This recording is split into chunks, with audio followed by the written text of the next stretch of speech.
Assalamu alaikum class. My name is Mohammad Hashim Zia and you are watching Mathflix by Hashim Zia. बेटा हमारा chapter number 2 straight line चल रहा था। Straight line के अंदर हमने टॉपिक नंबर 1 या फिर वीडियो लेक्चर नंबर 1 के अंदर क्या चीज़ पढ़ी, कोऑर्डिनेट सिस्टम। किस तरह के कोऑर्डिनेट सिस्टम होते हैं हमने उस सबको डिस्कस करा था। आज हमारी ये वीडियो लेक्चर नंबर 2 जिसके अंदर हम स्ट्रेट लाइन के अदर टॉपिक्स को डिस्कस कर रहे होंगे कोऑर्डिनेट्स के अलावा के।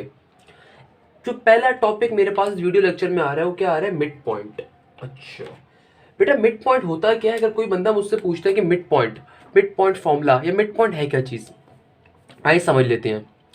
मैं कहता हूँ कि मेरे पास एक लाइन है और इस लाइन के ऊपर 2 पॉइंट्स हैं। कितने पॉइंट्स हैं? 2 points. First point is x1 y1 and the another point is x2 y2। इस एक लाइन है, इस लाइन के ऊपर 2 पॉइंट्स हैं, एक एंड पॉइंट्स हम कह सकते हैं। 2 पॉइंट्स हैं x1 y1 x2 y2। मुझसे कहा जाता है कि इस लाइन के एग्जैक्टली बीच का पॉइंट बताओ क्या होगा। इस लाइन के एग्जैक्टली बीच का पॉइंट बताओ क्या होगा। तो जाहिर सी बात है बीच वाले पॉइंट को अगर फाइंड करना होगा तो उसके लिए कोई फॉर्मूला होगा। ये बीच वाला पॉइंट को इंग्लिश में क्या कह सकते हैं, मिड पॉइंट। यानी कि एक लाइन का जो मिड पॉइंट हो, बीच का पॉइंट हो, तो क्या होगा, मिड पॉइंट फॉर्मूला बन जाता है। यानी कि एक ऐसा पॉइंट जो कि बीच में लाई कर रहा हो उसको निकालना हो तो हम क्या कहते हैं, मिड पॉइंट। और मिड पॉइंट फॉर्मूला होता क्या है मेरा बेटा, बहुत ही आसान सा है। x, y is equal to x1 plus का x2 divided by 2, y1 plus y2 divided by 2। यानी कि कभी भी अगर किसी लाइन के बीच का हिस्सा निकालना हो, बीच का पॉइंट निकालना हो, तो कौन सा फॉर्मूला यूज करेंगे, मिड पॉइंट फॉर्मूला। आसान हो जाए, बात करते हैं आगे। अच्छा बेटा अब देन हमारे पास एक एग्जांपल आती है। हमेशा मेरी 100% कोशिश ये होती है कि बेटा कोई भी टॉपिक समझाने के बाद पास्ट पेपर में आने वाला किसी क्वेश्चन को जरूर डिस्कस किया जाए। तो अब मेरे पास एक क्वेश्चन आ रहा है, आइए देखते हैं क्या क्वेश्चन है। क्वेश्चन आ रहा है the point 3,4 is the mid point of the joint of 7,8 and x। The coordinate of x are. Sir ये क्या मतलब, सर क्या मतलब हुआ, आओ समझते हैं बेटा। कह रहे हैं कि आपके पास एक लाइन है। क्या है, एक लाइन है। इस लाइन के ऊपर क्या कह रहे हैं, the point 3,4 is the mid point. तो ये 3,4 तो क्या है आपके पास, मिड पॉइंट वैल्यू। यानी कि जो बीच का पॉइंट होता है वो पॉइंट आपको दिया हुआ है, क्या दिया हुआ है, 3,4। उसने अपने मुंह से कहा हुआ है 3,4 is the mid point of the joint. यानी कि 3,4 तो क्या है आपके पास, मिड पॉइंट। और किनके दरमियान का मिड पॉइंट, मेरे घर के दरमियान का, मेरे कोचिंग के दरमियान का, मेरे इंस्टीट्यूशन के दरमियान का, किसके दरमियान का मिड पॉइंट आगे डिस्कस कर रहा है। कह रहे हैं ये मिड पॉइंट है 2 पॉइंट्स के दरमियान का। एक 7,8 पॉइंट है और कह रहे हैं कि दूसरे की वैल्यू मैं नहीं दूंगा, उसकी वैल्यू निकालो। क्या कह रहे हैं, the coordinate of x are. यानी कि कह रहे हैं कि इस x की वैल्यूज निकालो, x और y। ये x से कोई भी सिंबल है, कह रहे हैं इसके कोऑर्डिनेट्स की वैल्यू निकाल लो, x और y की। क्वेश्चन अगर समझ में आ गया तो वेल गुड, नहीं समझ में आया तो एक बार दोबारा सुन लीजिए। क्या कहता है, the point 3,4 is the mid point of the joint. कह रहे हैं कि 3,4 जो है मिड पॉइंट है। किसका मिड पॉइंट है भाई, कह रहे हैं एक जॉइंट का। कौन से जॉइंट का, 3,4 बीच का पॉइंट है। किसके दरमियान के बीच का पॉइंट है, कह रहे हैं 7,8 और x के दरमियान का। कहता है 7,8 दिया हुआ, x की वैल्यू निकाल लो। अब मुझे एक बात बताएं, मिड पॉइंट फॉर्मूला होता क्या है, अभी हमने पढ़ लिया, किसी 2 पॉइंट्स के दरमियान का पॉइंट। तो हमें यहां पे दरमियान वाले पॉइंट तो गिवन है मगर लास्ट का एक पॉइंट नहीं गिवन है। तो पहला पॉइंट हमेशा हमारे पास क्या होता है मेरा बेटा, x1 y1, और दूसरा पॉइंट क्या होता है, x2 y2, यानी कि जिसको फाइंड करना है। अगर मैं आपसे कहूं कि इस क्वेश्चन के अंदर बेसिकली हमें क्या चीज गिवन है, 7,8 क्या है हमारा फर्स्ट पॉइंट, जिसकी वैल्यू क्या है, x1 और y1। तो सर ये 3,4 क्या है बेटा, ये मिड पॉइंट है, इसकी वैल्यू क्या होती है, x और y। तो सर निकालना क्या है, x निकालना है, यानी कि x2 और y2 वाला पॉइंट फाइंड करना है। हमें फॉर्मूला पता है बेटा, बिल्कुल पता है। क्या होता है x के लिए फॉर्मूला, x के लिए फॉर्मूला होता है x1 plus x2 divided by 2। Sir y के लिए फिर क्या होता है, y1 plus y2 divided by 2। तो x की वैल्यू क्या है आपके पास, आइए चेक कर लेते हैं। x की वैल्यू हमें क्या गिवन है, 3। x1 की क्या वैल्यू गिवन है हमें मेरा बेटा, 7 प्लस का साइन। x2 की जगह x2 एज इट इज आ जाएगा, क्योंकि ये हमें फाइंड करना है, और 2 फॉर्मूले का एज इट इज। ये 2 यहां पे डिवाइड हो रहा है, वहां पे जाके क्या हो जाएगा मेरा बेटा, मल्टीप्लाई। तो 3 2 आर 6, और यहां पे क्या हो जाएगा, 7 प्लस का x2। ये पॉजिटिव 7 जब मेरा बेटा इक्वल टू के दूसरी तरफ जाएगा तो x2 की क्या वैल्यू आ जाएगी, 6 माइनस का 7। तो x2 की क्या वैल्यू आ रही होगी आपके पास, माइनस का 1। क्या आ रही होगी x2 की वैल्यू माइनस का 1। Same goes for here. आपके पास यहां पे क्या मौजूद है मेरा बेटा, y की क्या वैल्यू मौजूद है मेरा बेटा 4। y1 की मुझे क्या वैल्यू मिल रही है 8 और प्लस का y2 की क्या वैल्यू मिल रही है, simple y2 as it is आ जाएगा और 2 फॉर्मूले का। ये 2 यहां पर मेरा बेटा डिवाइड हो रहा है, इक्वल टू के दूसरी तरफ जाए क्या हो जाएगा मल्टीप्लाई, तो 4 2 8 और 8 plus y2 as it is ही रहा। 4 2 क्या हो जाएगा 8 और 8 प्लस y2, तो 8 से 8 क्या हो जाएगा इक्वल टू की दूसरी तरफ जाके 8 से 8 क्या हो जाएगा माइनस, तो आपके पास y2 की वैल्यू क्या आ रही होगी, y2 की वैल्यू क्या आ रही होगी हमारे पास 0। क्या वैल्यू आ रही होगी 0। तो आपके पास x के कोऑर्डिनेट्स यानी कि x y x2 y2 sorry क्या आ गए हमारे पास माइनस का 1 0। कोऑर्डिनेट्स को हमने लास्ट क्लास में डिस्कस करा था ना बेटा, कोऑर्डिनेट सिस्टम पढ़ते हुए। कोऑर्डिनेट्स का मतलब क्या x और y निकालना है, तो बहुत ही आसान सा क्वेश्चन। कैसे आसान, सिंपल सा मिड पॉइंट फॉर्मूला अप्लाई करना है। आपसे कह रहा है कि भैया एक लाइन है, उस लाइन के ऊपर आपको बीच के पॉइंट की वैल्यू दे दी उसने, x1 y1 की वैल्यू भी दे दी, तो फाइंड क्या करना है x2 y2। तो x2 y2 हमने सिंपल तरीके से फॉर्मूला अप्लाई करके निकाल लेंगे, सॉल्व कर लेंगे। बहुत ही इजी सा क्वेश्चन, और ये माशाल्लाह से हमारे पास पेपर के अंदर एनईडी एनएस के पास पेपर में आया हुआ है। अब बेटा हम जिस टॉपिक पे जाने वाले हैं वो 3 चीजें नॉर्मली कहलाई जाती हैं। Formula for centroid in centre और एल्टीट्यूड। हर साल दुनिया के किसी ना किसी एप्टीट्यूड एग्जाम के अंदर, कोई ऐसा एप्टीट्यूड एग्जाम नहीं है कि अगर स्ट्रेट लाइन से टॉपिक डालो तो यहां से आप कोई चीज ना उठाओ। ये बेतहाशा इंपॉर्टेंट कॉन्सेप्ट। पहले हमारे पास फॉर्मूला ऑफ सेंट्रॉइड आता है, फिर हमारे पास आता है फॉर्मूला ऑफ इन सेंटर, फिर हमारे पास एक चीज आती है एल्टीट्यूड। तो हर तरह का एग्जामिनर, अच्छा एग्जामिनर होता है, इस चीज में घुमा देता है, क्योंकि मेजॉरिटी अवाम को सेंट्रॉइड का कॉन्सेप्ट नहीं पता होता, मेजॉरिटी अवाम को इन सेंटर का कॉन्सेप्ट नहीं पता होता, मेजॉरिटी अवाम को एल्टीट्यूड का कॉन्सेप्ट नहीं पता होता कि सेंट्रॉइड होगा तो क्या होगा, सेंट्रॉइड होगा तो क्या होगा, कि इन सेंटर होगा तो क्या होगा, एल्टीट्यूड होगा तो और तो सेंटर होगा तो क्या होगा। मींस कॉन्सेप्ट के अंदर घुमाना मेन चीज है। अभी आपको लग रहा होगा मैं आपको घुमा रहा हूं, तो अभी तो 2 मिनट देना मुझे। हम क्या करते हैं, सबसे पहले सेंट्रॉइड समझते हैं। सेंट्रॉइड है क्या चीज, ये सर ने क्या बोल दिया सर को सेंट्रॉइड, आओ समझते हैं। बेटा मैं क्या लूं, अगर एक सिंपल सा आपके सामने ट्राइंगल ड्रॉ कर दूं, सिंपल सा क्या ड्रॉ कर दूं, एक ट्राइंगल। अब मैं ट्राइंगल से क्या लेता हूं, मैं ट्राइंगल की हर वर्टेक्स से, ट्राइंगल के अंदर, अच्छा एक ट्राइंगल के ऊपर कितनी वर्टिसेस होती हैं, 3 वर्टेक्स होती हैं। वर्टेक्स का मतलब ज्वाइनिंग पॉइंट, एक बी सी। मैं क्या करता हूं, मैं ट्राइंगल की फर्स्ट वर्टेक्स यानी कि इस वर्टेक्स से एक लाइन निकालूं, जो लाइन जाके अपोजिट साइड को 2 बराबर हिस्सों में तकसीम कर दे। मेरी बात बहुत गौर से सुनिएगा, बहुत इंपॉर्टेंट कॉन्सेप्ट है, इंटरमीडिएट के बच्चे के लिए भी और एप्टीट्यूड के बच्चे के लिए भी। जीआरई की प्रिपरेशन करो उसके लिए बहुत इंपॉर्टेंट कॉन्सेप्ट है। मीडियन का कॉन्सेप्ट क्या होता है, सेंट्रॉइड क्या है, मीडियन क्या होता है, उसका कॉन्सेप्ट है। क्या कह रहा है, अगर मैं एक ट्राइंगल लेता हूं, उस ट्राइंगल के वर्टेक्स से यानी कि इस जगह से मैं एक लाइन निकालूं, वो लाइन जाके अपोजिट साइड को 2 बराबर हिस्सों में तकसीम कर दे। किस में तकसीम कर दे, 2 बराबर हिस्सों में तकसीम कर दे। तो ऐसी लाइन को हम क्या कहेंगे, मीडियन लाइन।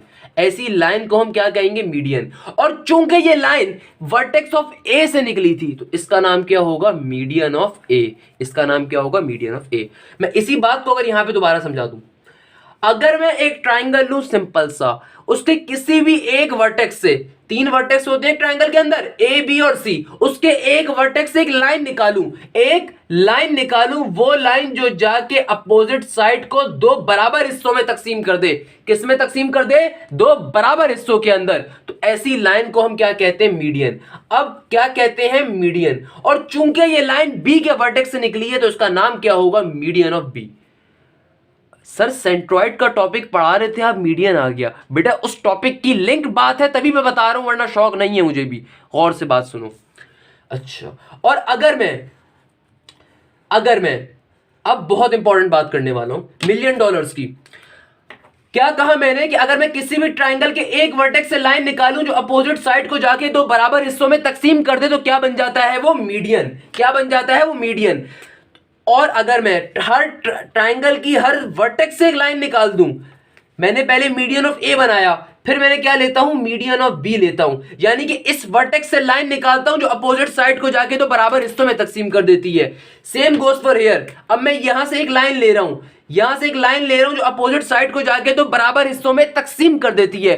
तो वो पॉइंट जहां पे ट्राइंगल के तमाम वर्टिसेस के मीडियन मिल जाए, यानी कि ये वाला पॉइंट, इस पॉइंट को हम कहते हैं सेंट्रॉइड पॉइंट। ये कॉन्सेप्ट था बेटा, ये कॉन्सेप्ट बच्चे को नहीं पता होता। क्या होता है? द पॉइंट ऑफ कॉन्ग्रुएंसी, यानी कि वो पॉइंट जहां पे आपके तमाम की तमाम ये तीनों लाइंस मिल जाएं, यानी कि वो पॉइंट जहां पे आपका मीडियन ऑफ ए, वो पॉइंट जहां पर आपका मीडियन ऑफ बी, वो पॉइंट जहां पर आपका मीडियन ऑफ सी इंटरसेक्ट कर जाए, उस पॉइंट को हम क्या कहते हैं मेरा बेटा? सेंट्रॉइड कहते हैं। अब आई गेस समझ में आया होगा। तो क्या कहा मैंने कहा अगर मैं जल्दी से अपनी बात को रिवाइज करवा दूं, किसी बच्चे को समझ में ना आया हो, तो मैंने क्या कहा, अगर आप एक सिंपल सा ट्राइंगल ड्रॉ करो, उस ट्राइंगल के अंदर 3 वर्टिसेस होते हैं हमारे पास नॉर्मली, अमूमी तौर पे। अगर मैं क्या करूं, एक वर्टेक्स से एक लाइन निकालूं जो अपोजिट साइड को जाके तो बराबर हिस्सों में तकसीम कर दे, तो ऐसी लाइन को हम हमेशा कहते हैं मीडियन। अगेन अगर मैं एक और लाइन निकालूं, अगर मैं वर्टेक्स के बीच से एक लाइन निकालूं जो अपोजिट साइड को जाके तो बराबर हिस्सों में तकसीम कर दे, मैं दोबारा से क्या कर रहा हूं, इस वर्टेक्स से मैंने लाइन निकाली जो कि अपोजिट साइड को जाके तो बराबर हिस्सों में तकसीम कर रही है, तो ये क्या बन जाएगा? Median of B. अब सेम काम मैं वर्टेक्स ऑफ सी से करने वाला हूं कि मैं एक लाइन निकालता हूं इस वर्टेक्स से जो कि अपोजिट साइड को जाके तो बराबर हिस्सों में तकसीम कर देती है। अब क्या बन जाएगा? अगेन ये बन गया मीडियन, बट ये कौन सा मीडियन बन गया? Median of C. ये क्या बन गया? Median of B. तो वो पर्टिकुलर पॉइंट जहां पे एक ट्राइंगल के तमाम मीडियंस मिल जाएं, वो पॉइंट जहां पे तमाम के तमाम ट्राइंगल के मीडियन इंटरसेक्ट कर जाएं, ऐसे पॉइंट को हम क्या कहते हैं? Centroid point. ऐसे पॉइंट को हम क्या कहते हैं? सेंट्रॉइड पॉइंट कहते हैं बेटा। तो मीडियन की डेफिनेशन अगर मैं जल्दी से लिखवा दूं तो क्या होगी? a line starting from the vertex that goes to the opposite side of a triangle, it divides the opposite side of a triangle in 2 equal parts is called median. A line that start from the vertex of a triangle and bisect divide the opposite side in 2 equal parts is called median. The intersection of the median is called centroid. The intersection of the all medians of a triangle is called centroid. यानी कि वो particular point जहां पे तमाम के तमाम एक triangle की मीडियंस मिल जाए, वो क्या बन जाता है आपके पास? सेंट्रॉइड का पॉइंट। अब आते हैं सेंट्रॉइड के फॉर्मूला के ऊपर। मुझे बताओ कोई ऐसा समझा सकता है तो मुझे जरूर मिलवाना भाई। अच्छा, क्या होता है फॉर्मूला आपके पास? x1 प्लस x2 प्लस का x3 divided by 3 comma y1 plus y2 plus y3 divided by 3। तो x के लिए क्या फॉर्मूला होता है? x1 plus x2 plus x3 divide by 3, और y के लिए क्या होता है? y1 plus y2 plus y3 divide by 3। तो मिड पॉइंट और सेंट्रॉइड में क्या डिफरेंस होता है? मिड पॉइंट के अंदर खाली x1 plus x2 divide by 2 होता है अगर फॉर्मूले के रिस्पेक्ट से बात करें, और y के लिए क्या होता है? y1 plus y2 divide by 2। On the other hand centroid में 3 पॉइंट्स होते हैं, x के 3 होते हैं, y के, और 3 से डिवाइड करते हैं। मगर सेंट्रॉइड की पर्टिकुलर डेफिनेशन क्या होती है? अगर आज के बाद कोई आपसे पूछे तो क्या बोलोगे उसको? कि अगर मैं किसी ट्राइंगल के एक वर्टेक्स से लाइन निकालूं जो अपोजिट साइड को जाके तो बराबर हिस्सों में तकसीम करे, तो क्या बन जाएगा? मीडियन। और एक ट्राइंगल के अगर तीनों मीडियंस को एक जगह पे इंटरसेक्ट करा दिया जाए तो क्या बन जाएगा? सेंट्रॉइड। यानी कि वो पर्टिकुलर पॉइंट जहां एक ट्राइंगल के तमाम मीडियंस क्या हो जाए, आपस में इंटरसेक्ट कर रहे हो, तो क्या बन जाता है? वो मीडियन। और उसका फॉर्मूला देन हमने देख लिया कि सेंट्रॉइड का फॉर्मूला क्या होता है। अब आते हैं पास्ट पेपर के एग्जांपल के ऊपर। ये एनईडी एनएस की कोई एग्जांपल होगी, देन इसको डिस्कस करते हैं इंशाल्लाह भी। अब अगर आप एग्जांपल देखें तो मेरे पास जो एग्जांपल आ रही है, पास्ट पेपर का क्वेश्चन आ रहा है, मैथफ्लिक्स इंपॉर्टेंट क्वेश्चन, बेताशा इंपॉर्टेंट क्वेश्चन। क्या कह रहा है? The coordinates of the centroid of a triangle whose vertices are -2, 1, 4, -3 and 6, 4 will be। कह रहे हैं कि सेंट्रॉइड के कोऑर्डिनेट्स बता दो। बहुत ही आसान सा क्वेश्चन, मगर उसके लिए आसान जो वीडियो देख के बैठ के समझाए, उसके लिए आसान जिसने कॉन्सेप्ट लिया हुआ है, उसके लिए आसान नहीं है इसने कॉन्सेप्ट नहीं लिया हुआ। पहले बता देता हूं क्या कह रहा है। कह रहा है कि एक ट्राइंगल है, उसके 3 वर्टिसेस भी दे दिए उसने। कौन कौन से? -2, 1। दूसरा क्या दिया? 4, -3। तीसरा क्या दे रहा है? 6, 4। कहता है कि ऐसे ट्राइंगल के सेंट्रॉइड की वैल्यू निकाल लो। सेंट्रॉइड आपको पता है ना क्या होता है? बीच वाला पॉइंट। इसकी वैल्यू निकालनी है हमें। सेंट्रॉइड का फॉर्मूला पता है सर? बिल्कुल पता है। तो तीनों पॉइंट्स क्या क्या गिवन है आपको? एक गिवन है -2, 1, दूसरा गिवन है 4, -3, तीसरा क्या गिवन है? 6, 4। पहला पॉइंट हमेशा क्या होता है? x1, y1। दूसरा पॉइंट क्या होता है हमेशा हमारा? x2, y2। तीसरा पॉइंट क्या होता है हमेशा हमारा? x3, y3। सिंपल तरीके से सेंट्रॉइड का फॉर्मूला अप्लाई कर देंगे। सर क्या फॉर्मूला होता है? बेटा बहुत ही आसान सा फॉर्मूला है।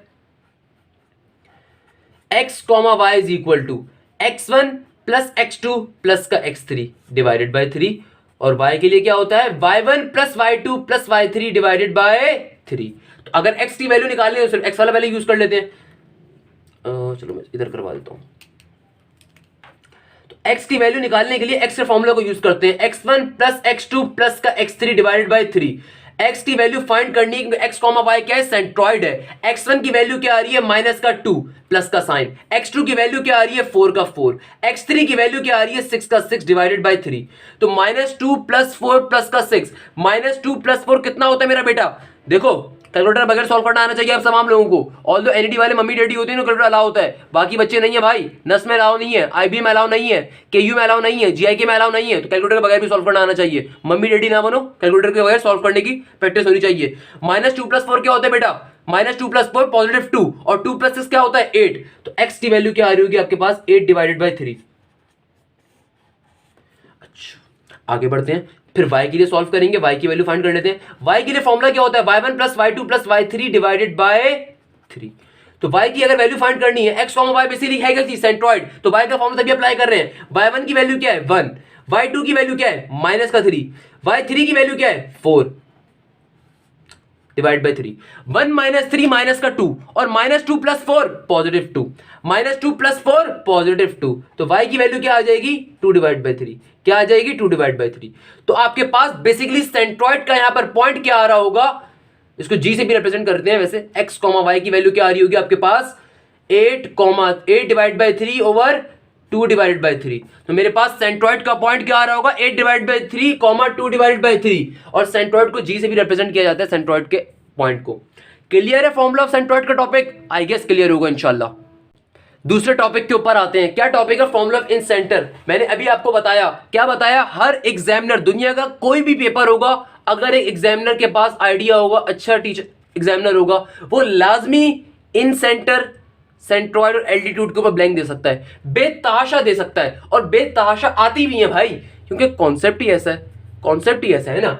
अगर तो कॉन्सेप्ट सही होता तो कह देते कि नहीं आती, मगर क्यों नहीं आती, बिल्कुल आती है बेटा, बिल्कुल आती है। अच्छा क्या टॉपिक आ रहा है, formula for in centre. In centre क्या होता है बाद में देखेंगे, साइड पे पकड़ते हैं, पहले समझते हैं है क्या चीज। जब तक ये नहीं पता चलेगा कैसे समझेंगे। आओ मैं अगेन एक ट्रायंगल ड्रॉ कर लेता हूं।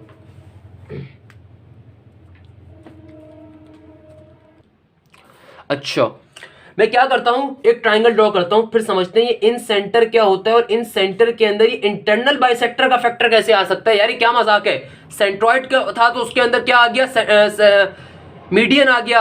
अब ये इन सेंटर का है तो इंटरनल बाइसेक्टर आ जाता है, मतलब ये मजाक ही चलता रहेगा क्या, ये क्या बात है भाई, समझ में नहीं आ रही, समझ में नहीं आ रही ना। तो पहले समझेंगे है क्या चीज, जिस तरह आपको सेंट्रॉइड समझाया इंशाल्लाह वैसे इन सेंटर सिखाएंगे।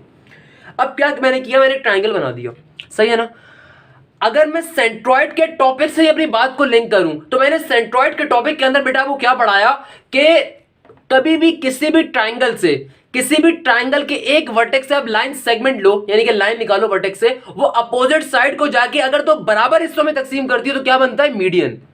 तो सर उसका यहां पे क्या जिक्र है बेटा, जिक्र है, बिल्कुल है, जिक्र नहीं होता मैं डिस्कस नहीं करता कभी। मैंने क्या कहा, अगर मैं एक वर्टेक्स से लाइन निकालूं जो अपोजिट साइड को जाके तो बराबर हिस्सों में तकसीम कर रहे हो, क्या बन जाता है, मीडियन। और अगर मैं एक ट्रायंगल के, अगेन एक ट्रायंगल में कितने वर्टेक्सेस होते हैं, एक वर्टेक्स ए होता है, एक बी होता है, एक सी होता है। मैं किसी भी एक वर्टेक्स से एक लाइन निकालूं, क्या निकालूं, एक लाइन निकालूं, वो लाइन सेगमेंट में वर्टेक्स से ऐसे निकालूं जो कि अपोजिट साइड के पास तो जाए मगर वो अपने वर्टेक्स पे मौजूद एंगल को दो बराबर हिस्सों में तकसीम कर दे। सर ये आपने क्या बात कर दी सर, ये मतलब क्या, मतलब बावले हो गए, अब सर से गुजर गया, दोबारा समझाएं। आओ दोबारा समझाता हूं। मैंने क्या कहा, मैंने कहा बेटा कि अगर आप अपने किसी भी ट्रायंगल के अंदर जो 3 वर्टेक्सेस होते हैं उनमें से किसी भी एक वर्टेक्स से एक लाइन सेगमेंट निकालो, मगर वो लाइन सेगमेंट ऐसे निकालो कि वो लाइन सेगमेंट उस वर्टेक्स के ऊपर ही मौजूद एंगल को 2 बराबर हिस्सों में तकसीम कर दे। क्या कर दे, एंगल को ही 2 बराबर हिस्सों में तकसीम कर दे, तोड़ दे। फॉर एग्जाम्पल, सर आपकी बात समझ में अभी भी नहीं आई, कोई बात नहीं बेटा, पहली बारी में बहुत चीजें मुश्किल से समझ में आती हैं। फॉर एग्जाम्पल मेरे पास यहाँ पे 60 डिग्री का एंगल मौजूद था, क्या मौजूद 60 डिग्री का एंगल। तो अगर मैं इस वर्टेक्स से एक लाइन निकालूं, ऐसे लाइन निकालूं, मैं इस वर्टेक्स से एक लाइन को ऐसे पास करूं, ऐसे निकालूं कि ये लाइन एग्जैक्टली जाके इस एंगल को काटते हुए जाके अपोजिट साइड टच करे। सर क्या मतलब? बेटा मतलब ये कि अगर यहाँ पे 60 डिग्री का एंगल बन रहा था तो मैं इस वर्टेक्स से एक लाइन ऐसे निकालूं, ऐसे पास करूं कि ये एंगल 30-30 में ब्रेक हो जाए, इधर भी 30 की वैल्यू आए और इधर भी 30 की वैल्यू आए। तो ऐसी लाइन को हम कहते हैं इंटरनल बाइसेक्टर लाइन। क्या कहते हैं? Internal bisector line. सर तो इसका इन सेंटर से क्या लिंक हुआ? बिल्कुल बेटा हुआ, अभी चेक करते हैं क्या हुआ।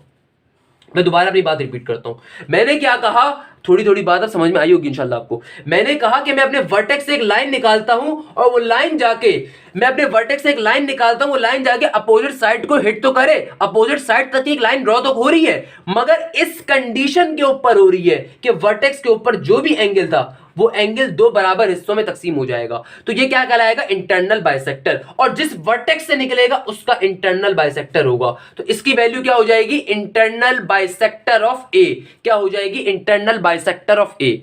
अब मैं यही काम अगर बी से करता हूं, यानी कि मैं इस बी पॉइंट से इस बी वर्टेक्स से मैं एक लाइन निकालता हूं, वो लाइन ऐसे निकल रही है कि वो अपोजिट साइड पे आके हिट कर रही है, तो सर क्या दो बराबर हिस्सों में तकसीम करेगी? नहीं, जरूरी नहीं है, और कोई वो नहीं है कि हिट बराबर तकसीम करे। कहने का मकसद बस इतना है कि वर्टेक्स से लाइन निकले और सिर्फ अपोजिट साइड के ऊपर जाके टच हो जाए।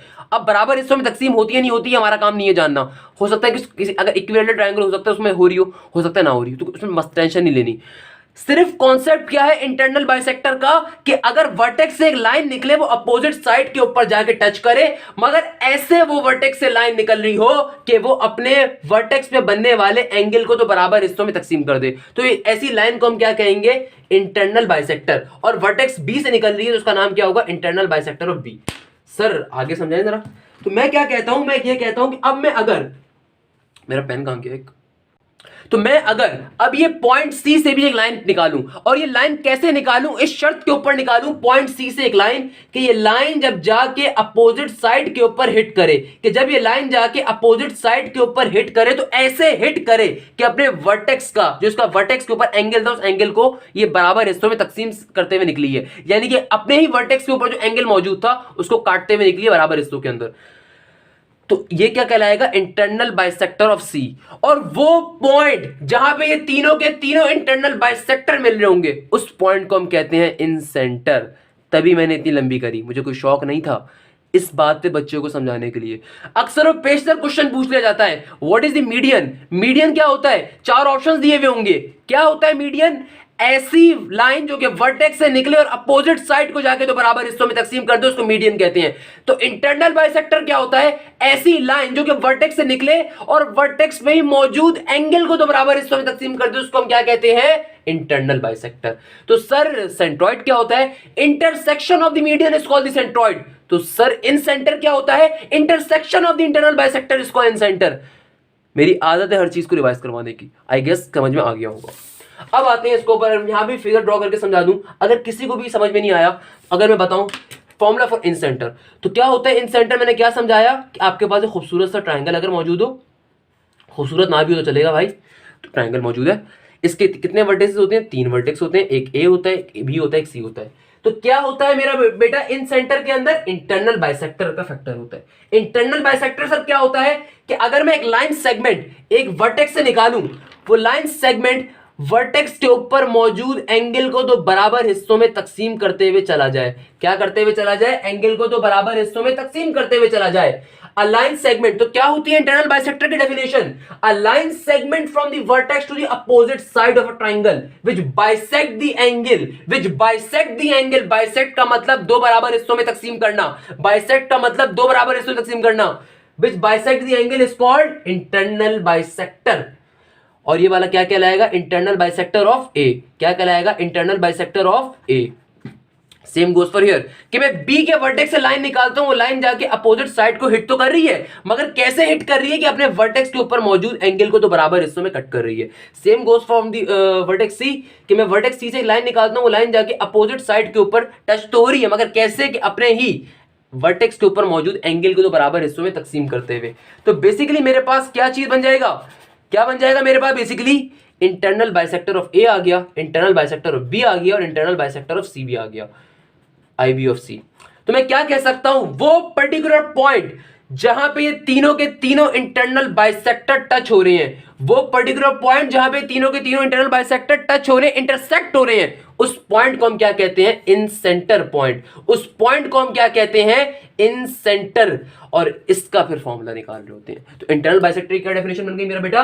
अ line segment from the vertex to the opposite side of a triangle which bisect the angle is called internal bisector. And what is the incenter? The intersection of the internal bisector is termed as in centre, या फिर वो point of congruency of internal bisector, यानी कि वो point of congruency कहते हैं तीन lines आपस में मिल रही होती हैं, तो उस पॉइंट जिसके ऊपर तीनों लाइंस आपस में मिल रही है उसको कहते हैं पॉइंट ऑफ कॉन्ग्रुएंसी। इसको भी ध्यान में रख लीजिएगा कि अगर पेपर में आपसे पूछ लिया जाए कि point of congruency of internal bisector क्या होता है, अब तुम सोचोगे सर ने तो बताया नहीं था, सर ने तो कहा था intersection of the internal bisector होता है भैया इन सेंटर। तो बेटा पॉइंट ऑफ कॉन्ग्रुएंसी किसे कहते हैं? अगर तीन लाइन दुनिया में कभी भी मिल रही होती हैं तो वो पर्टिकुलर पॉइंट जहां पे तीनों लाइनें मिल रही होंगी उस पर्टिकुलर पॉइंट को हम क्या कहेंगे? Point of congruency. और उन तीनों लाइंस को हम क्या कहते हैं? Congruent line. Exercise chapter number 3 का टॉपिक है बेसिकली, हमारे पास आगे चलकर डिस्कस करेंगे इंशाल्लाह से। मुझसे पढ़ लो तो इंशाल्लाह मैं कोई भी टॉपिक हल्के में नहीं निकालता, डीप में जाकर जरूर समझाऊंगा। इन सेंटर का तो फॉर्मुला फिर आपके पास क्या बन रहा होता है? आसान सा फॉर्मुला होता है। एक्स के लिए हमारे पास ही होता है X is equal to A X one plus का B X two obviously, then plus का C X three divided by A plus B plus C. और y के लिए हमारे पास फॉर्मूला आ रहा होता है ए वाई वन प्लस का बी वाई टू प्लस का सी वाई थ्री। और नीचे क्या आता है? अगेन ए प्लस बी प्लस सी। अच्छा, जो बात यहाँ पे आपको बताने के लिए, सर ये तो हमने, सर ये x1 y1 तो समझ में आ गया, सर ये ए बी सी क्या है? अब जहन में क्वेश्चन ये आता है। और तो आप आई नो कि आप सब लोगों ने इंटर में पढ़ा होगा, बट चूंकि इंटर क्या ये दौर किस तरीके से गुजरा मुझे भी आइडिया, आपको भी आइडिया होगा, तो इसलिए फिर भी मैं एक्सप्लेन कर देता हूँ, टेंशन नहीं लेनी आप लोगों ने। अब इस फॉर्मूले के अंदर बेटा जो x1 y1 x2 y2 और x3 y3 आ रहा है वो तो सबको पता है क्या चीज है? क्या चीज है भाई वो? x1 y1 x2 y2 और x3 y3 वो तो सिंपल सी वर्टिसेस के पॉइंट है, जाहिर सी बात है। तो सर ये a b और c क्या है? a चीज क्या है और b चीज क्या है और c, इसको समझ लेते हैं। ये a क्या चीज है? वर्टेक्स a के सामने वाली साइड का डिस्टेंस। वर्टेक्स a के सामने वाली साइड का डिस्टेंस क्या है? Small a। वर्टेक्स b के सामने वाली साइड का डिस्टेंस क्या है? Small b। वर्टेक्स c के सामने वाली साइड का डिस्टेंस क्या है? c। तो अगर मैं इसको यहां पे अगर आपको तरीके से बना के दिखा दूं,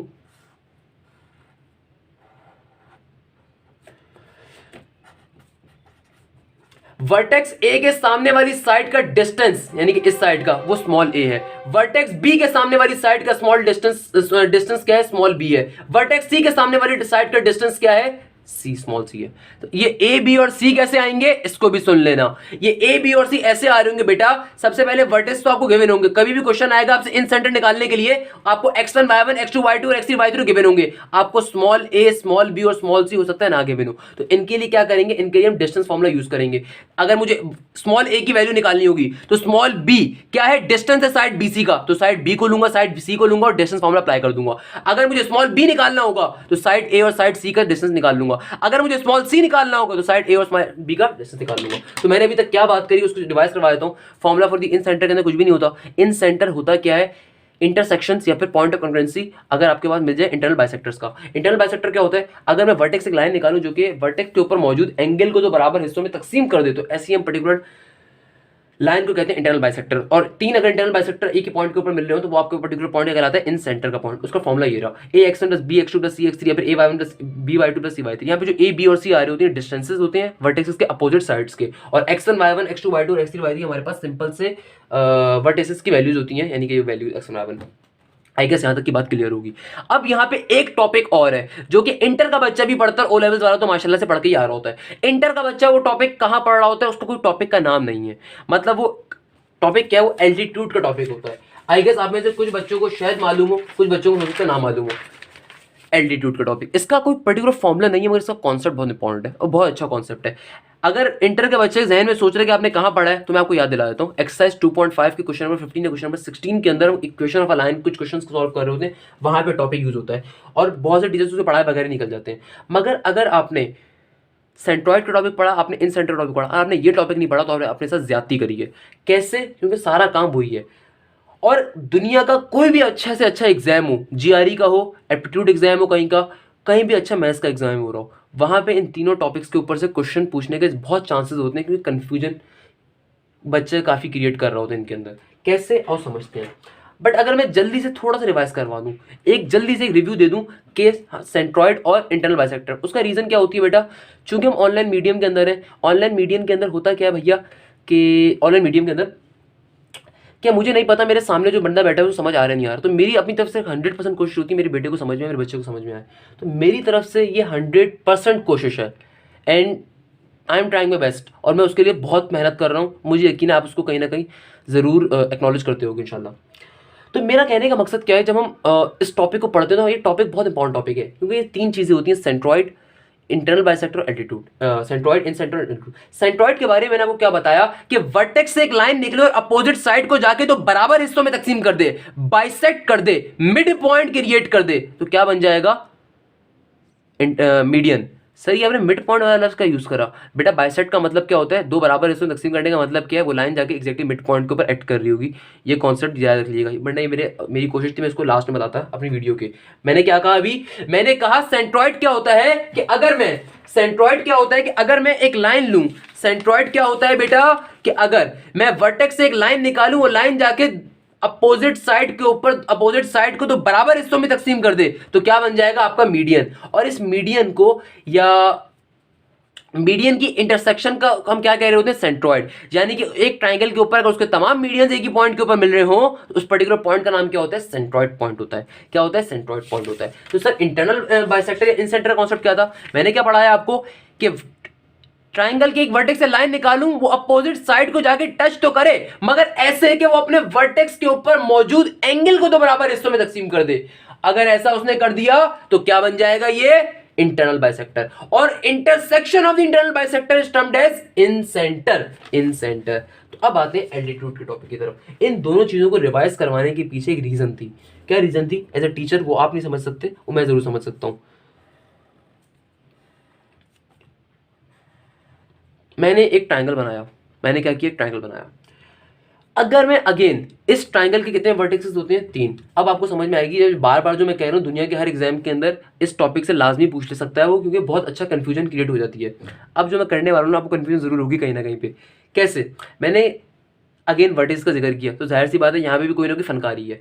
अब मैं क्या करता हूं, अगर मैं एक ट्राइंगल के वर्टेक्स से एक लाइन निकालूं, जो लाइन जाके अपोजिट साइड के ऊपर 90 डिग्री का एंगल फॉर्म कर दे। सर ये क्या मजाक कर रहे हैं सर आप, बेटा मजाक नहीं कर रहे हैं, मजे का कॉन्सेप्ट है। मैंने क्या कहा, मैंने कहा कि अगर मेरे पास एक ट्राइंगल के ऊपर तीन वर्टेक्सेस होते हैं किसी भी ट्राइंगल के, तो अगर मैं वर्टेक्स ए से एक लाइन निकालूं जो कि अपोजिट साइड को जाकर, अपोजिट साइड के ऊपर जाकर 90 डिग्री का एंगल फॉर्म कर दे, तो ये क्या कहलाता है हमारे पास, एल्टीट्यूड। क्या कहलाता है, एल्टीट्यूड ऑफ ए, क्योंकि किस वर्टेक्स से निकल रहा है, ए से निकल रहा है, तो क्या नाम होगा इसका, एल्टीट्यूड ऑफ ए। मैं दोबारा रिपीट कर देता हूं कि अगर मैं एक वर्टेक्स से लाइन निकालूं जो कि अपोजिट साइड के ऊपर जाके 90 डिग्री का एंगल फॉर्म कर दे, इसका क्या होता है, एल्टीट्यूड ऑफ, इसका नाम क्या होता है, एल्टीट्यूड ऑफ ए। अब मैं अगले वर्टेक्स से अगर एक लाइन निकालूं, वो लाइन जाकर अपोजिट साइड के ऊपर अगेन 90 डिग्री का एंगल फॉर्म कर दे, अब इसका नाम भी क्या होगा, एल्टीट्यूड। मैंने दोबारा क्या कहा, मैंने कहा कि कभी भी अगर हम एक ट्राइंगल के वर्टेक्स से लाइन निकालें जो कि अपोजिट साइड के ऊपर जाके 90 डिग्री का एंगल फॉर्म कर दे, यानी कि परपेंडिकुलर शो कर दे, तो क्या होता है, उसका एल्टीट्यूड नाम होता है। अब इससे भी निकाल ली, इससे भी निकाल ली, तो इसका नाम क्या होगा इस वाली लाइन का, एल्टीट्यूड ऑफ बी। क्या होगा, एल्टीट्यूड ऑफ बी। अब मैं इस वर्टेक्स सी से भी एक लाइन निकालता हूं, ऐसे लाइन निकालता हूं कि ये लाइन अपोजिट साइड के ऊपर जाकर अगेन 90 डिग्री का एंगल फॉर्म कर दे, तो अब इस लाइन का नाम भी क्या होगा बेटा, एल्टीट्यूड ऑफ बी। क्या होगा, एल्टीट्यूड ऑफ बी। और से दोबारा सुनिएगा, मैंने क्या कहा, मैं एक ट्राइंगल की वर्टेक्स से लाइन निकालता हूं, वो लाइन अपोजिट साइड के ऊपर जाके 90 डिग्री का एंगल फॉर्म कर देती है, तो क्या बन जाता है, एल्टीट्यूड ऑफ ए। अगेन मैं इस वर्टेक्स से भी लाइन निकालता हूं, ये लाइन अपोजिट साइड के ऊपर जाके 90 डिग्री एंगल फॉर्म करती है, वर्टेक्स से निकालता हूं, तो तीनों के तीनों क्या हो गए, एल्टीट्यूड ऑफ ए, बी और सी। और वो पर्टिकुलर पॉइंट जहां पर ये तीनों के तीनों एल्टीट्यूड आपस में मिल रहे हैं, तो intersection of the altitude is termed as orthocenter, very important concept। क्या होता है इंटरसेक्शन ऑफ एल्टीट्यूड, क्या होता है, ऑर्थोसेंटर। तो अगर मैं आपको एल्टीट्यूड की डेफिनेशन जल्दी से बता दूं तो क्या होती है, a line segment from the vertex to the opposite side of a triangle which makes the angle of 90 degree is called altitude. A line segment from the vertex to the opposite side of a triangle which makes the angle of 90 degree is called altitude. The intersection of the altitude is termed as orthocenter. वो particular point जहां पे तीनों के तीनों altitude मिल जाए तो क्या हो जाता है, ऑर्थो सेंटर. अब समझ में आया क्यों मैंने कहा था कॉन्सेप्ट बहुत इंपॉर्टेंट है आज की टॉपिक का. तो मैंने आपको क्या पढ़ाया, 4 चीजें आज के लेक्चर में पढ़ाई. पहले नंबर के ऊपर मिड पॉइंट. मिड पॉइंट का एक और नाम क्या होता है, बाइसेक्टिंग पॉइंट, या बाइसेक्ट भी होता है, या मिडिल पॉइंट भी होता है. तो कहीं पे भी मिड पॉइंट का जिक्र आए, बाइसेक्टर का जिक्र आए, बाइसेक्ट का जिक्र आए, मिडिल पॉइंट का जिक्र आए, सेंटर्ड पॉइंट का जिक्र आए, हमेशा मिड पॉइंट फॉर्मूला यूज होगा. ये बात आपको हमेशा याद रखनी है.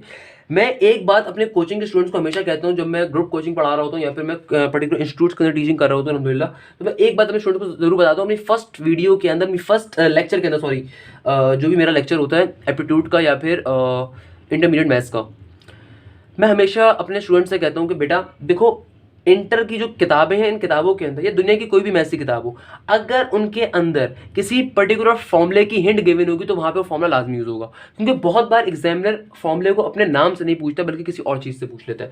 For example mid point formula है, तो अगर आपको एक लाइन दे दीजिए और कहा जाए सेंटर पॉइंट निकालो, तो जाहिर सी बात है सेंटर पॉइंट का क्या मतलब है, मिड पॉइंट है. बाइसेक्टिंग का मतलब भी हमेशा क्या होता है, हाफ. बाइसेक्ट का मतलब क्या होता है, हाफ. बाइसेक्ट का मतलब क्या होता है, बीच की लाइन या बीच की चीज. तो बाइसेक्टिंग पॉइंट भी क्या होता है, मिड पॉइंट ही होता है. तो कभी भी अगर आपको किसी भी फॉर्मूले की हिंट मिल जाए ना इंटर की किताबों के अंदर, हमेशा याद रखिएगा वो फॉर्मूला वहां पे लाजमी यूज होगा. और इंटर की किताबों का मतलब कि एप्टीट्यूड के अंदर भी ऑब्वियसली. तो कहीं भी बाइसेक्टिंग पॉइंट मिल जाए, मिड पॉइंट मिल जाए, मिडिल पॉइंट मिल जाए, तो इसका मतलब क्या है, सेंटर पॉइंट मिल जाए, मिड पॉइंट फॉर्मूला पाया होगा.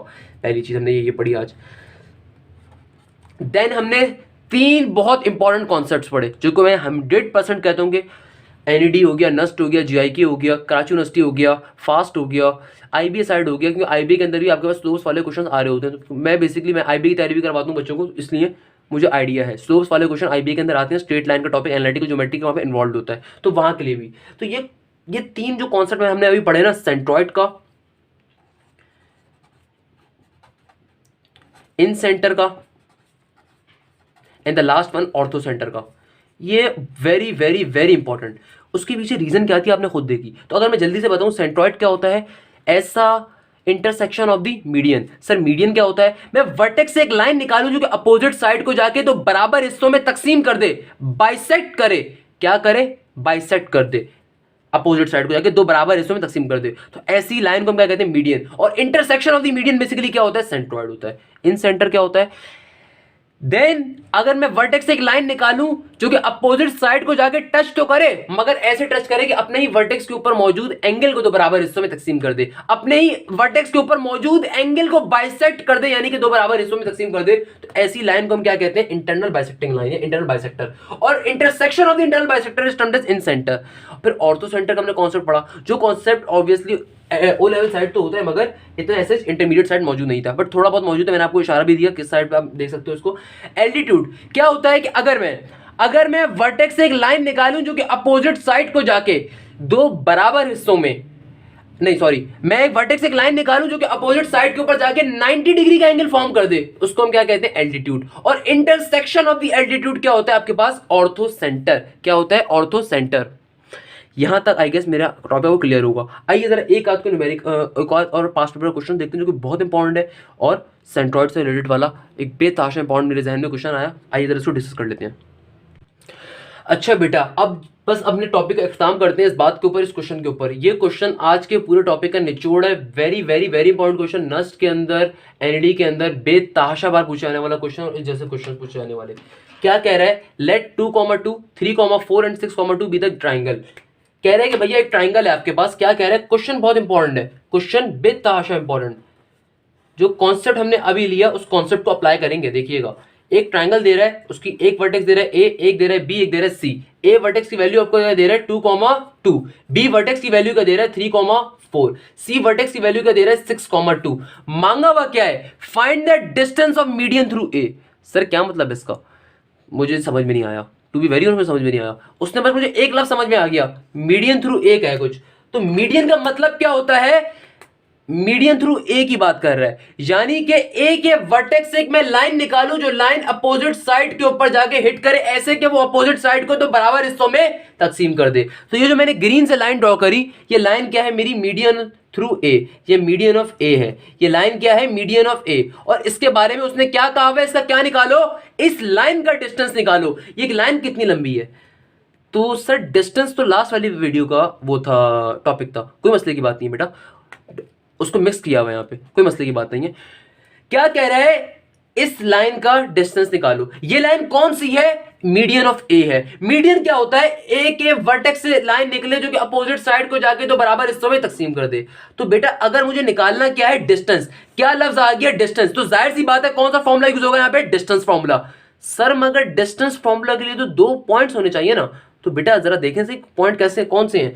तो बेटा अगर मुझे इस लाइन का डिस्टेंस निकालना है, किस लाइन का, इस लाइन का, तो इस लाइन के ऊपर एक पॉइंट तो ए का ही होगा और दूसरा पॉइंट ये वाला होगा।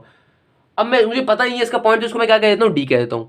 तो सर इस पॉइंट डी को कैसे फाइंड करेंगे, मुझसे क्या कह रहे हैं, मुझे कह रहे हैं कि इस लाइन की डिस्टेंस की वैल्यू निकालो। अब इस लाइन के ऊपर 2 पॉइंट होने चाहिए अगर डिस्टेंस निकालना है, तो एक पॉइंट तो होगा 2,2 यानी कि ए का, और दूसरा पॉइंट मुझे डी का निकालना होगा। तो सर ये डी का पॉइंट कैसे निकलेगा, जरा मुझे एक बात बताओ। अभी मैंने आपको मीडियन का क्या कॉन्सेप्ट दिया, मैंने क्या कहा, मीडियन एक ऐसी लाइन होती है जो कि वर्टेक्स से निकले और अपोजिट साइड को जाके तो बराबर हिस्सों में तकसीम कर दे। क्या कर दे, तो बराबर हिस्सों में तकसीम कर दे, यानी कि ये लाइन जो है इस तरफ और इस तरफ क्या है, बराबर हिस्सों में तकसीम कर रही है। तो अगर मुझे इस पॉइंट की वैल्यू निकालनी होगी तो बेटा कैसे निकालेंगे, अब तक तो आई के जहन में आ जाना चाहिए। अगर किसी बच्चे के जहन में नहीं आता, आई होप मेरे तमाम के तमाम स्टूडेंट इंशाल्लाह बहुत इंटेलिजेंट होते हैं, तो उनके सबके जहन में आ जाएगा। किसी के जहन में नहीं आया तो कोई मसले की बात नहीं। फॉर एग्जाम्पल मैं खुद एक निकम्मा इंसान हूं, तो मेरे जहन में से नहीं आया, तो क्या करेंगे, मैंने क्या कहा, मीडियन एक ऐसी लाइन होती है जो अपोजिट साइड पे जाके 2 बराबर हिस्सों में तकसीम करती है। और वो फॉर्मूला जो बराबर हिस्सों के ऊपर डीलिंग करता है, वो फॉर्मूला जो बीच के पॉइंट के ऊपर डील करता है, वो फॉर्मूला जो बाइसेक्टिंग पॉइंट के ऊपर डील करता है, उसका नाम भी तो कुछ होता है ना, क्या होता है, मिड पॉइंट फॉर्मूला। तो अगर मुझे डी की वैल्यू निकालनी है, डी की वैल्यू कैसे आ जाएगी, मिड पॉइंट फॉर्मूले के जरिए, क्योंकि मीडियन का कॉन्सेप्ट ही तो ये है कि वर्टेक्स से लाइन निकले और अपोजिट साइड को जाके 2 बराबर हिस्सों में तकसीम कर दे। तो डी की वैल्यू के बराबर हिस्सों में तकसीम नहीं है, बिल्कुल है। तो क्या हो जाएगा, तो यानी कि अगर मुझे डिस्टेंस ऑफ एडी निकालना है तो सबसे पहले मुझे डी का पॉइंट पता होना चाहिए, तो डी का पॉइंट निकाल लेंगे मेरा बेटा। कैसे निकालेंगे, फॉर पॉइंट डी, चूंकि एप्टीट्यूड पढ़ रहे हैं तो हमें स्टेप शो करने की नीड ऑल्दो नहीं होती, मगर फिर भी आपके लिए खाली शो करता हूं। पॉइंट डी, पॉइंट डी क्या है, बीच का पॉइंट है। बीच का पॉइंट किसका है, बी और सी के। बी के ऊपर क्या पॉइंट गिवन है, 3,4। सी की वैल्यू क्या गिवन है, 6,2। पहला पॉइंट क्या होता है हमेशा, x1 y1। दूसरा पॉइंट क्या होता है हमेशा हमारा, x2 y2। डिस्टेंस कौन सा फॉर्मूला अप्लाई करेंगे, डी पॉइंट निकालने के मिड पॉइंट फॉर्मूला। क्या होता है mid point, x, y is equal to x1 plus x2 divided by 2, y1 plus y2 divided by 2। अगर x की वैल्यू निकालनी है तो क्या बन जाएगा, x1 प्लस x2। x1 की वैल्यू क्या है 3, x2 की वैल्यू क्या है 6 डिवाइडेड बाई 2, y1 की वैल्यू क्या है 4, y2 की वैल्यू क्या है 2, 4 डिवाइड बाई 2। तो y के लिए पॉइंट आ जाएगा। x की क्या वैल्यू आ जाएगी, 3 प्लस 6 मेरा बेटा 9, 9 डिवाइड बाई 2। और y की वैल्यू क्या आ जाएगी, 4 प्लस 2 6, 6 डिवाइड बाई 2 3। तो y की वैल्यू क्या आ जाएगी 3। यानी कि मेरे पास पॉइंट डी के कोऑर्डिनेट्स क्या आ रहे होंगे, 9 डिवाइडेड बाई 2 और 3 का 3। यानी कि डी के कोऑर्डिनेट्स क्या आ रहे होंगे, 9 डिवाइड बाई 2 और 3 का 3। तो हमने क्या निकाल लिया, पॉइंट डी की वैल्यू। अब क्या निकालना था क्वेश्चन के अंदर, ए से लेके डी तक का डिस्टेंस। तो इस टाइप के क्वेश्चन बेटा पेपर में बेतहाशा आते हैं, पहले बता रहा हूं, इन कॉन्सेप्ट्स के ऊपर। तभी मैंने इस वीडियो को आपके लिए बनाया कि आप समझ सकें कि भैया मीडियन का कॉन्सेप्ट क्या है, सेंट्रॉइड का कॉन्सेप्ट क्या है, इंटरनल बाइसेक्टर का कॉन्सेप्ट क्या है, एल्टीट्यूड का कॉन्सेप्ट क्या है। बच्चे को नहीं पता होता। अगर ये वीडियो देखोगे तो आगे की वीडियो समझ में आएगी। अगर तुम कहते हो सर ने फालतू की लंबी कर दी, हमारे जो फलाना टीचर थे ना वो 5 मिनट के अंदर पूरा टॉपिक निपटा के चले जाते थे, अगर अपने जहन में सोच रहे हो तो बेटा वो निपटा के चले जाते होंगे, तभी फिर आपको जो कॉन्सेप्ट नहीं होंगे। अगर इसको ये कॉन्सेप्ट होंगे तीनों, तभी इक्वेशन से क्वेश्चन समझ में आएंगे। इक्वेशन बनाने के क्वेश्चंस वो भी यहाँ पे आते हैं। इक्वेशन के 3 तरह के फॉर्मुलाज होते हैं, वो भी आते हैं। स्लोप्स के फॉर्मुला तभी समझ में आएंगे। अक्सर पेशतर एग्जामिनर जानबूझ के एक क्वेश्चन में दूसरी चीज़ का हवाला दे देता है। जैसे मैंने यहाँ पे क्या कहा, डिस्टेंस निकालना है, मगर हवाला किस चीज़ का था, बैकग्राउंड किस चीज़ का था, मीडियन का। अगर किसी बच्चे को मीडियन नहीं पता होगा तो घंटे डिस्टेंस निकाल सकते हैं यहाँ पे बेटा। तो सिंपल तरीके से हमने डी की वैल्यू निकाल ली। अब ए से लेकर डी तक का डिस्टेंस निकाल लेंगे। ए का पॉइंट हमें क्या गिवन है 2,2 और डी की वैल्यू अभी हमने निकाली क्या आई 9 डिवाइड बाई 2,2। तो डिस्टेंस निकालेंगे, जो फॉर्मूला यूज करें उस फॉर्मूला यूज कर लेंगे। क्या आ जाएगा, D is equal to under root x2 minus x1 का whole square plus y2 minus y1 का होल स्क्वायर। पहला पॉइंट क्या होता है x1 y1, दूसरा पॉइंट क्या होता है x2 y2। तो सिंपल तरीके से यहाँ पे डालेंगे और इंशाल्लाह इसको सॉल्व कर लेंगे। डिस्टेंस फॉर्मूला बहुत तरीके से पिछले उसमें समझा चुका हूँ। इस क्वेश्चन को करवाने का मकसद डिस्टेंस फॉर्मूला निकलवाना नहीं था, बल्कि एक कॉन्सेप्ट देना था किस तरह से क्वेश्चन पेपर में आते हैं। तो आई गेस आपको समझ में आ गया होगा हमने क्या किया और कैसे करा। क्या किया? कुछ भी नहीं किया। क्या कह रहे हैं? डिस्टेंस निकालो, डिस्टेंस मालूम करो मीडियन ऑफ ए का। मीडियन ऑफ ए से मतलब क्या था? ए से निकलने वाला मीडियन। मीडियन क्या होता है? ऐसे वर्टेक्स, ऐसी लाइन जो कि अपोजिट साइड के ऊपर जाके तो बराबर हिस्सों में तकसीम कर दी। तो हमने इस पर्टिकुलर कॉन्सेप्ट को यूज करते हुए पूरे के पूरे क्वेश्चन को सॉल्व करा। आई गेस आपको समझ में आया होगा इंशाल्लाह। यहाँ पे अपनी वीडियो लेक्चर नंबर 2 को स्ट्रेट लाइन के एंड करते हैं। मैं बहुत डिटेल में बहुत तरीके से आपको समझा रहा हूँ, तो आई गेस इंशाल्लाह तमाम लोगों को समझ में आ रहा होगा। जज़ाकल्लाह, thank you so much. Hashim Zia signing off. अगर वीडियो लेक्चर समझ में आया, कुछ भी समझ में आया, तो काइंडली लाइक करें, शेयर करें, सब्सक्राइब करें, अपने दोस्तों को बताएं आपने कहाँ से सीखा, कहाँ से नहीं सीखा। अच्छा, मेरे पास एक अनाउंसमेंट थी। वैसे मैं इंशाल्लाह बहुत जल्द अपने यूट्यूब चैनल के ऊपर इंटरमीडिएट मैथ्स भी स्टार्ट कर रहा हूँ, यानी कि उसके लेक्चर्स भी प्रिपेयर करके डालूंगा। और तो इंशाल्लाह आपका कोई भी फ्रेंड, कोई भी आपके जानने वाले रिलेटिव अफोर्ड नहीं कर सकता नॉर्मल फीस, तो मेरे चैनल से आके तमाम के तमाम, ऐसा नहीं है कि मैं किसी एक पर्टिकुलर कुछ कोर्सेज छुड़वा के, जिस तरह कुछ यूट्यूब के ऊपर लोग मौजूद हैं, कुछ साहब वगैरह और कुछ लोग जो कि मैथ्स कवर तो करवाते हैं मगर छुड़वा के, ताकि लोग उन्हीं के पढ़ने को प्रेफर करें। तो मैं ऐसे नहीं करता भाई। मैं नॉर्मली अपने एप्टीट्यूड के लेक्चर्स भी इतने डिटेल में डालता हूँ, हालांकि मुझे उससे कुछ मिल नहीं रहा, मुझे 1 रुपया नहीं मिल रहा होता इससे। बट मेरी रीज़न क्या है? मैं इसलिए डालता हूँ कि वो लेक्चर जो मैं कोचिंग सेंटर्स में देता हूँ, जहाँ पे तनख्वाह लेने के बाद मैं उन्हें डिलीवर करता हूँ और एप्टीट्यूड की तनख्वाह बहुत ज़्यादा होती है, मैं उसी लेवल को और उससे डिटेल लेक्चर अगर यूट्यूब के ऊपर डालता हूँ, तो उसकी रीज़न क्या होती है कि जो बच्चा अफोर्ड नहीं कर सकता एप्टीट्यूड की फ़ीस 40-50 हज़ार रुपये, तो वो एटलीस्ट यहाँ से तैयारी कर सकता है। फिजिक्स के भी इस तरह लोग मौजूद हैं, बता नहीं चाहता कौन है, मुझसे अगर पर्सनली पूछोगे तो बता भी दूंगा फिजिक्स की तैयारी कहाँ से कर सकते हो। बहुत अच्छा बंदा है, वो अनिल हुसैन का टीचर है। कहने का मकसद क्या है, मेन रीज़न क्या है मेरा कि यार अगर एक बंदा नहीं अफोर्ड कर सकता ना करे। यस, जो मैं प्राइवेट पढ़ाता हूँ फिर मैं उसके अच्छे खासे पैसे चार्ज करता हूँ, ऐसा नहीं है पैसे चार्ज नहीं करता कि मुझे पैसों को कमाने का शौक नहीं है। यस, जब मैं प्राइवेट पढ़ाता हूँ और बच्चे मुझसे आके कहते हैं सर मैं आपसे ही पढ़ना है प्राइवेट, तो फिर मैं उनसे बहुत पैसे तगड़े वाले चार्ज करता हूँ। मेरा नॉर्मल तरीका है, ऐसा नहीं कि नहीं है।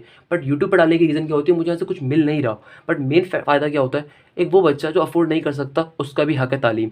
तालीम हर उस बच्चे का हक है जिसको मिलनी चाहिए। ये सिर्फ अमीरों के घर की लौंडी नहीं है भाई, ये हर एक को मिलनी चाहिए। तो मेन रीज़न एक ये होता है। तो इंशाल्लाह बहुत जल्द एप्टीट्यूड के बाद, एप्टीट्यूड की कामयाबी के बाद, तो इंशाल्लाह मेरा इरादा ये कि इंटरमीडिएट के लेक्चर्स भी स्टार्ट करूँ, और इंटरमीडिएट के जाने वाला कोई भी बच्चा बच्ची हो उसको भी मेंशन करूँ। मोस्ट प्रोबेबली मेरा इरादा है कि आफ्टर 15 दिसंबर में उन वीडियोस को आहिस्ता आहिस्ता करके अपलोड करना स्टार्ट करूँगा, फर्स्ट और सेकंड ईयर दोनों इंटरमीडिएट मैथ्स को। नहीं तो अगर अल्लाह ने थोड़ी सी हिम्मत नहीं दे सके, या अल्लाह तो हिम्मत ऑब्वियसली देंगे, नाउज़ुबिल्लाह, अल्लाह हिम्मत देंगे, अल्लाह मुझे और हिम्मत दें, तो मैं इंशाल्लाह ज़रूर, मेरी कोशिश 100% ये होगी 15 दिसंबर तक पहला लेक्चर आ जाए। बट नहीं तो उसके बाद, यानी कि 1 जनवरी से पहले पहले मैं पूरा सेशन प्रॉपर स्टार्ट कर दूंगा। जिस तरह कोचिंग सेंटर में लेक्चर डिलीवर करता हूँ, 100% कोशिश वही होगी कि यहाँ भी वैसी करूँ, या जिस तरह एप्टीट्यूड के डिलीवर करता हूँ वैसी मेरी 100% कोशिश ये होगी कि इंटरमीडिएट के लेक्चर डिलीवर करूँ। जिस जज्बे के साथ कोचिंग सेंटर में पढ़ाता हूँ, मेरी 100% कोशिश होती है उसी जज्बे को अपने यूट्यूब के ऊपर बरकरार रखूँ। जज़ाकल्लाह, thank you so much. Hashim Zia signing off. खुदा हाफिज़।